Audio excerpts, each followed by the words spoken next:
So you might have an older Dyson vacuum like this and you can hear the vacuum cleaner motor running, but there's no beater bar going on. It's not running. In this video, we're going to explore what the causes might be on that so you can get yours back on the road. Okay, so without further ado, let's dive right in. All right, so a lot of these Dysons have a separate beater bar motor with a switch up on the handle, but this one actually doesn't work that way. This one has a clutch on the inside with an input belt and an output belt, and that's how it turns the beater bar. It actually runs on the vacuum motor itself. So in order to get this off, we got to get our beater bar out. First thing you should do is kind of inspect your beater bar. Is it turning smooth?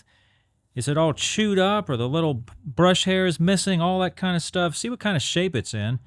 This one's actually in good shape. We bought this one at a yard sale pretty recently, and whoever had it took really good care of it. But we need to get this off, get the belt disconnected, and all that good stuff. So the belt is kind of cumbersome on this. You just kind of have to work it off of there. Just like so. Like that.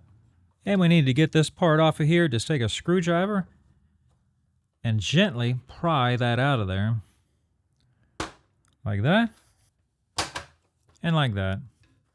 Put this in the uprightmost position. And now we can get to our hose right here. Wiggle it out of there. So right here is our clutch.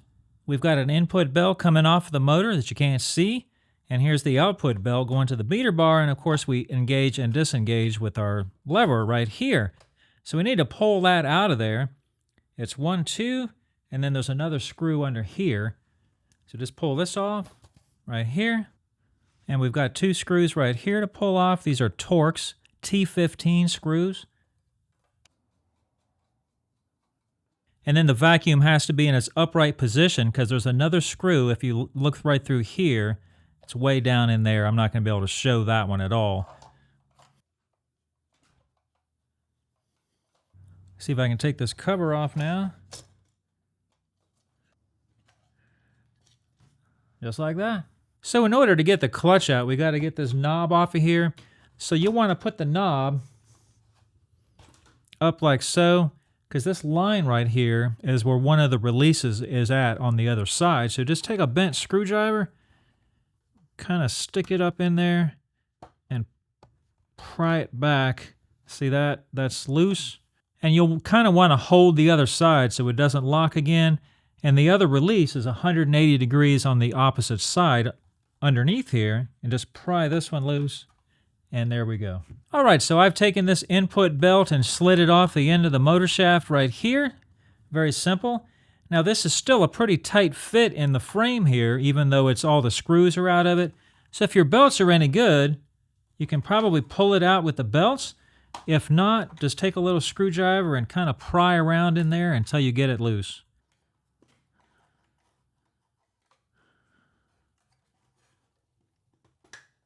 There we go. You just have to be patient and work it loose.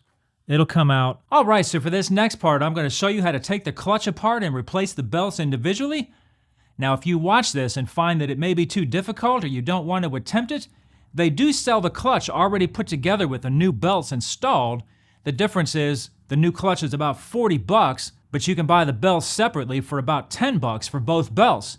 So for me, I'd rather spend 10 bucks and a few extra minutes to take the clutch apart, but it's up to you. Let me show you how this works. If you're finding any value in this video, please click that like button below and subscribe to this channel. I come out with videos like this as often as I can. Okay, so back to the video. All right, so first thing we need to do is take this snap ring out of the top of this thing. You'll need some snap ring pliers. They look a lot like that. Just be careful you don't lose it. These things can snap out of there and fly for 20 feet before you'll ever see them again.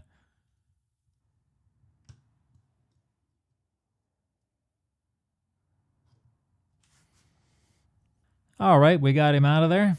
After that, let's go ahead and flip this thing over and take these 2 screws out. Those are a Torx 10.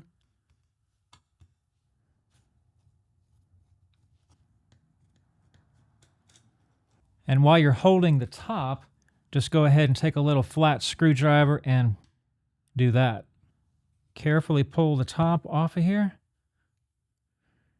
like so. So we already got the one belt out. All right, so what you want to do with this thing, that way you don't, there's a lot of parts in there, you don't want to mix them all up, is I will take the parts out, just like so, flip it over, and we're going to make a stack. Okay? Pull that out, and stack it, just the way it came out. So we got a spring here, and there's a washer on top of the spring, so that needs to stay. Okay. Here's another part. See what we got inside of there? Just like so. Pull that out. Turn it over. Keep going with our stack. Now we got 3 bearings, so they just fell out. 3 bearings, they go inside that plate. You don't got to stack the bearings, you can see where they go. Take the plate out. I don't think it matters on this which way it goes, but we're going to keep it the same. Turn it over and continue with our stack. So that's about as far as you need to pull it apart right there. That's what you should have left. Now what we need to do is get this white part out right here. So in order to do that, you got to pull this little clip out right here. Notice the clip is on the side of the lever right here, see? Clip, lever. That clip, when you get it out, you might say, well, which way did it face out? Well, the fix for that is just take a magic marker. That way we know that's the outside. Just take a little screwdriver, pry it loose, set it aside. Now, take a screwdriver and kind of get it behind here, like that, get it behind there like so, and push it out. Let the belt just go like that, because that's the same way you're going to have to get the new one in. Now just pull it out. Of course, I just knocked my stack over. See that? All right, so here's our 2 belts. Notice one is larger than the other. The larger one goes here for the beater bar, and the smaller one goes here for the motor. Just take your larger belt, and you'll want to feed the belt through like so.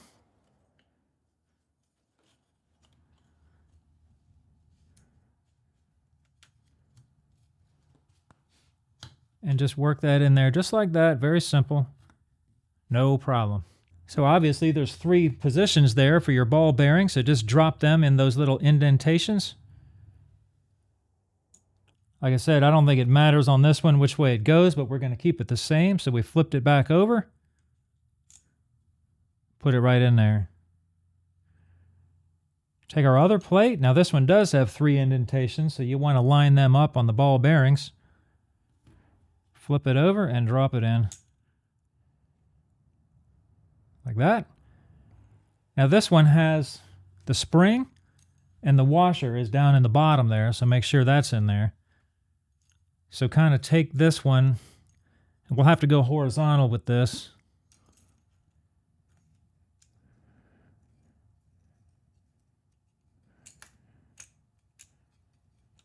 Like so. This is our clutch metal plate right here, goes in here. So here's our actual clutch surface right here. Make sure you put the belt back.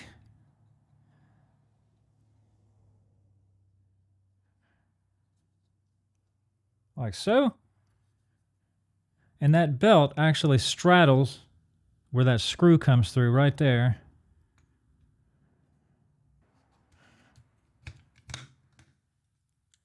There we go. Got our belt in there. Got our other belt in there.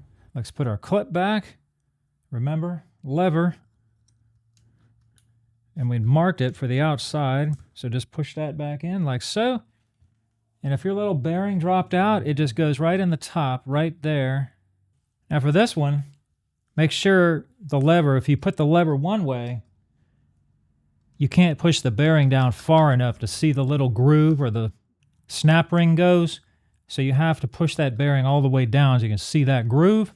Now I like to put the snap ring right back on top, like so. And then I'll take 2 screwdrivers and press it in. Just like that. And that's it. It's back in there.